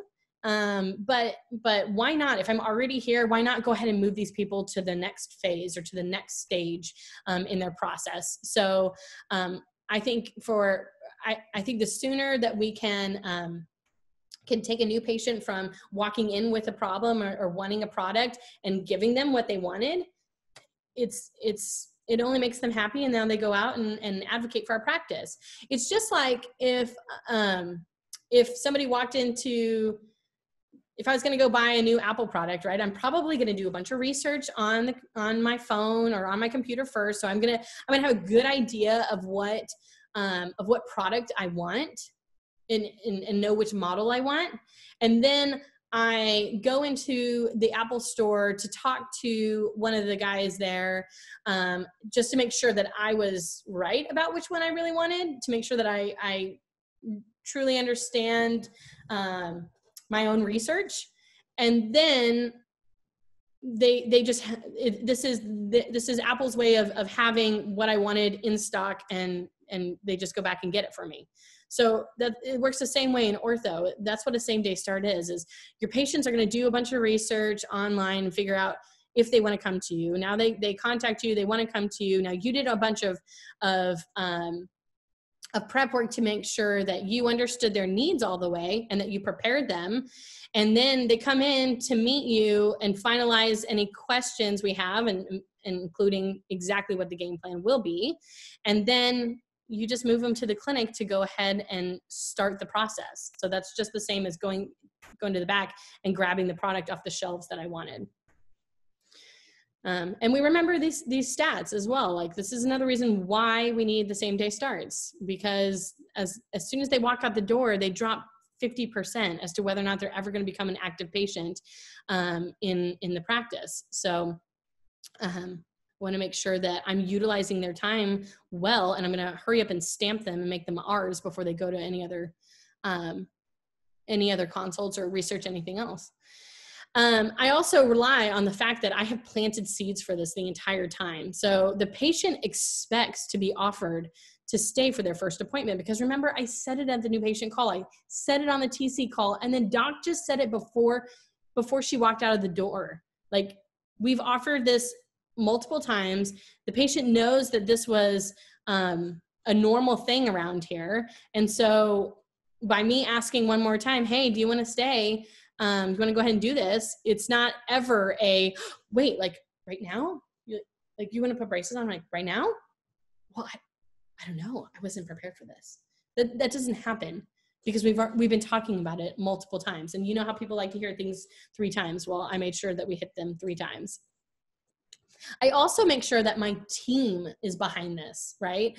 I need a yes practice. I need a yes mindset. I need everyone on the team to understand how their role affects the new patient process and the same day starts and the production in the practice. I need my records tech. I need my sterile tech. I need my assistants, my lead assistant. I need everybody to know how they play a role in this process, and love that they play a role in this process. And I need them all to have yes, like yes is written on their forehead at all times. So when I come back to the clinic and I say, awesome, hey, Judy, I've got Susie in my room and she's ready to get her upper braces put on, or she's ready to get a scan, or she's ready for this or that. I only want to hear yes. That's the only word I ever want to hear. And I don't care if it's 4:30 in the afternoon and we're supposed to leave at 5. Now, I'm a nice TC. I'm not going to promise that we're going to put braces on necessarily, but I am going to promise that we are going to do a service. If they want to sign up today, they are getting a service today. And my team is all for it, because they know that it only helps our business. My script for a same day start is simply, okay, as soon as I get the yes, right? So remember, I was nodding, they were nodding. We came to an arrangement that felt good. They decided on, $600 down, and they're going to do $150 a month forever, however long that took. And that felt good. So we got a yes. Okay, cool. All right. And then I just look at my watch and go, and I look over at the schedule and I go, well, my watch is really actually writing this down. I just say, well, let me go ask the girls in the back real quick and see which chair is available, which chair they want to put Jimmy in. But I can see if since you're out of school and out of work, do you guys want to go ahead and stay for your first appointment? Like, is that convenient for you? And then I just see what they say. Now, again, they've heard this multiple times. They, this isn't a surprise. I'm capitalizing on the relationship that I've built with them all this time. They've had a great time. up until this point, we've been doing edutainment. That's my new word for the year, edutainment. It's, you know, we've educated them, but we've also had fun along the way. We've been silly. We've been ourselves. We've been friends. We've been casual this entire time. It's felt good. So why not go ahead and stay? Because you're right. It would be more convenient for me to just do it right now. And so I get the yes. And as soon as I hear the yes, we move forward. As soon as I hear the yes, I'm going to go ahead and get them to sign paperwork. I'm going to go ahead and alert the clinic and find out which chair they want to have my patient in. I ideally would love for the TC to go ahead and sign the contracts with the patient because they have built the most rapport with the patient at this point. So I think that that's the ideal. But I also know with what all has been I also know in my exam flow and in many of my practices, we have new patients back to back to back with no room in between them. So in the event that your TC, if you're a TC listening and you're at the end of your new patient exam, I don't want to risk you starting your next one late. So in order to give you 2 minutes to flip the room, you can come back and chart later. But in order for you to flip the room, it's okay for you to pass this last aspect on to your financial coordinator. You as the TC just had to get the yes. Once you got the yes, now you be the quarterback on the team and you go to the clinic, strategize which chair this patient's going into, grab your admin team, that's your financial backup, have them go ahead and sign the paperwork, flip your room and grab your next new patient so we can do this show all over again. So sign the paperwork as soon as you can. They don't necessarily have to have payment right away, but I do need to have a signature as quick as I possibly can. Now, some people will say, well, the clinic looked at me like, what the heck are you thinking? No, you're asking me to squeeze somebody in right now, like for braces? Are you joking me? Have you seen our schedule? It's like 3:30, you're on crack. And I would say to them, that clearly you don't have the yes mindset. And B, I would say, yeah, because I'm really working hard to keep the lights on and to keep our business growing and to help, serve more people and serve more smiles. This is what my job is. And so, yes, I am asking you to squeeze them in because we all know that every clinical assistant making over minimum wage, feel free, this is recorded just so everyone knows, everyone making over minimum wage every assistant can take 2 columns of patients for at least an hour. And anybody who doesn't agree with that statement, feel free to call me. My number is 469-401-2489. That's my real number. So yes, we are going to squeeze them in. Now, we're going to squeeze them in and I'm okay being creative on what that appointment is. I'm not always saying that you have to put braces on. I would like to. I want to do anything that we can bill the patient. But to us, a same day start is full braces, it's partial braces, it's bands, it's an Invisalign scan, it's anything that we can bill. But to a new patient, they have a different perspective. It could be full braces. It could be all those things that the office would love to do so we could start billing insurance and count this as your start date. But it could also be just an extra x-ray. It could be some impressions. It could be a scan for nothing that I'm never going to do anything with. It could be separators. It could be anything. It just has to be a service.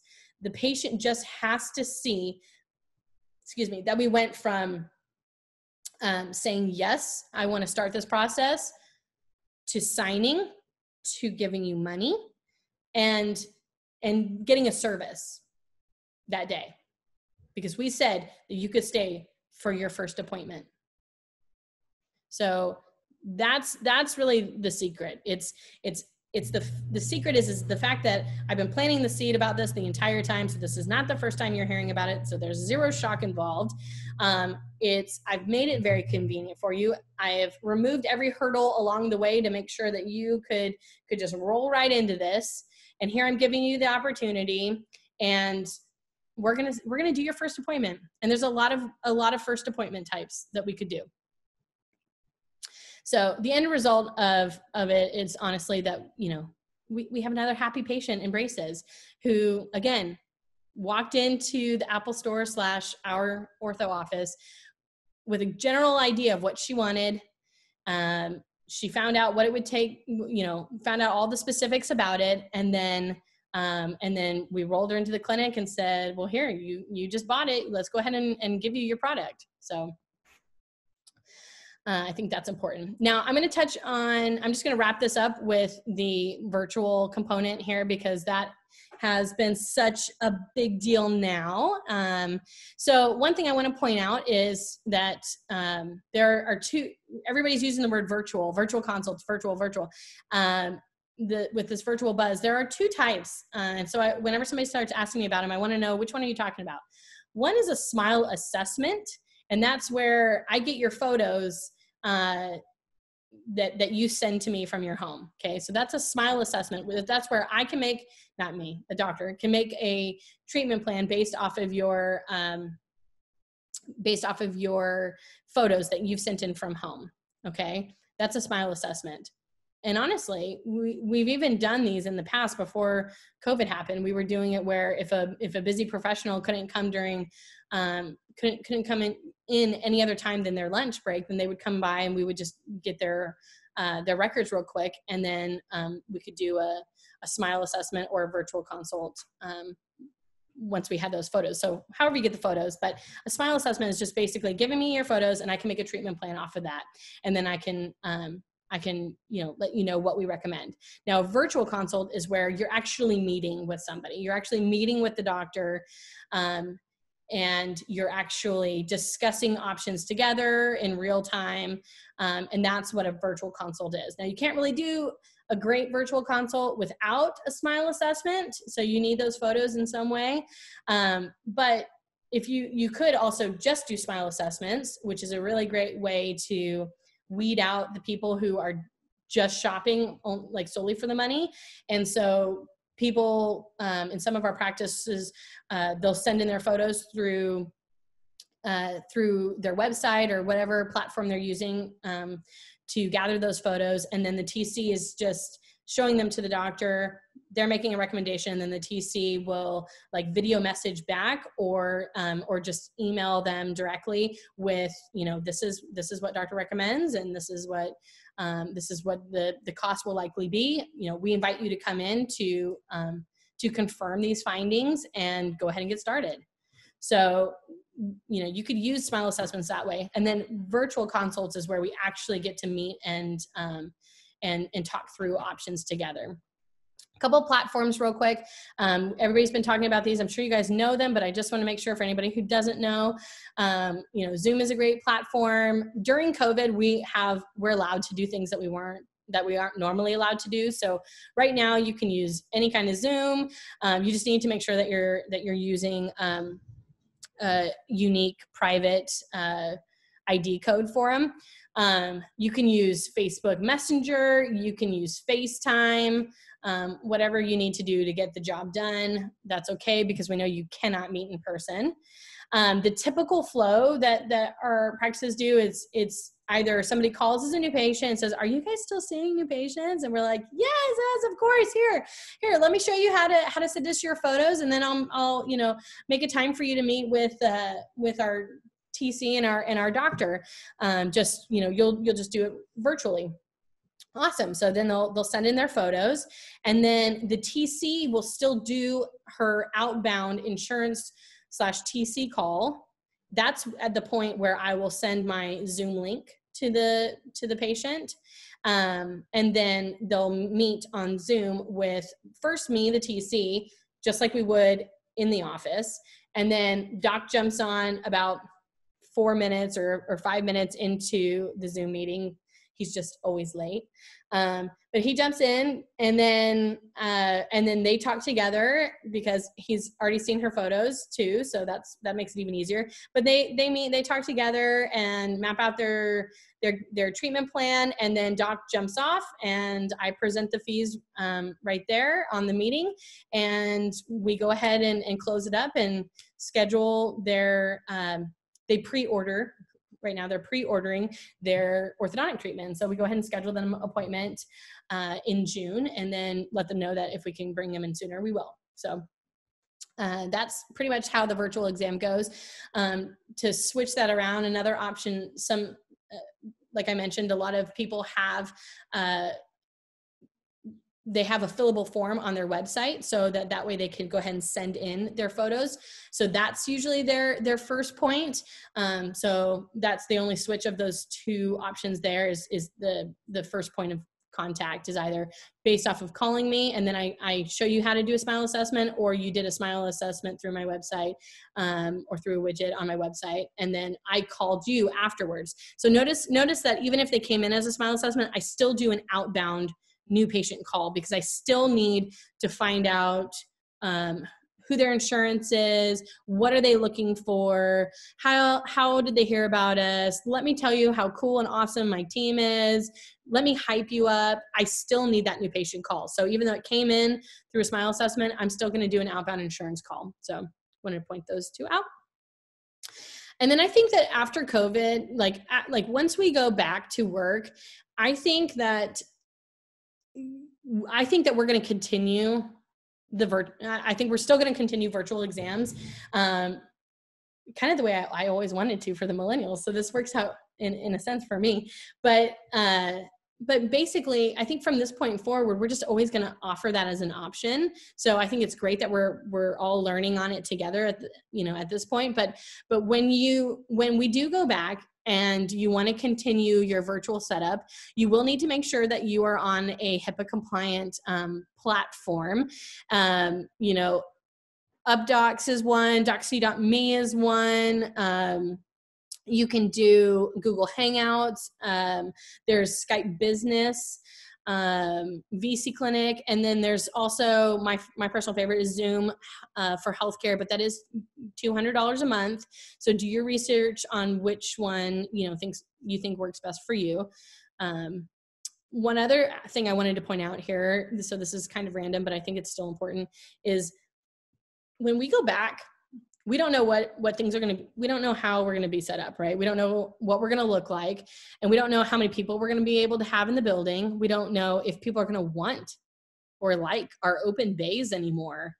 We don't know if we're going to have to put up partitions, or we don't know any of these things, right? But I do think in how I like to analyze humans in general, I think that people are going to be attracted to the practices that are offering or highlighting their private spaces, right?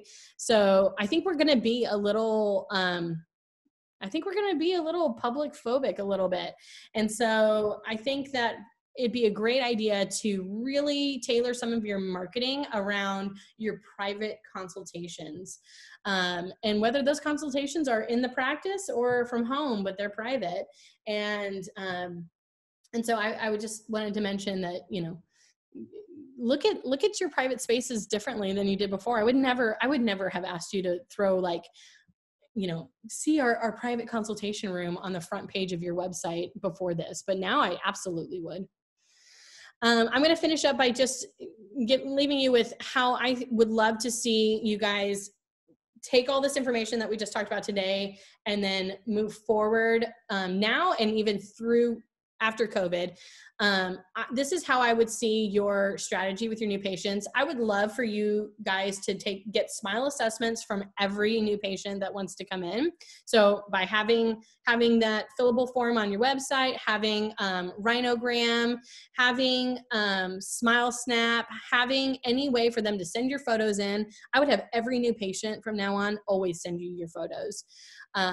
So however they come in, whether it's smile or whether it's by the assessment or whether they called your office, still have them do a smile assessment, still do an amazing new patient call, still do the outbound insurance call, and just combine that with your TC call.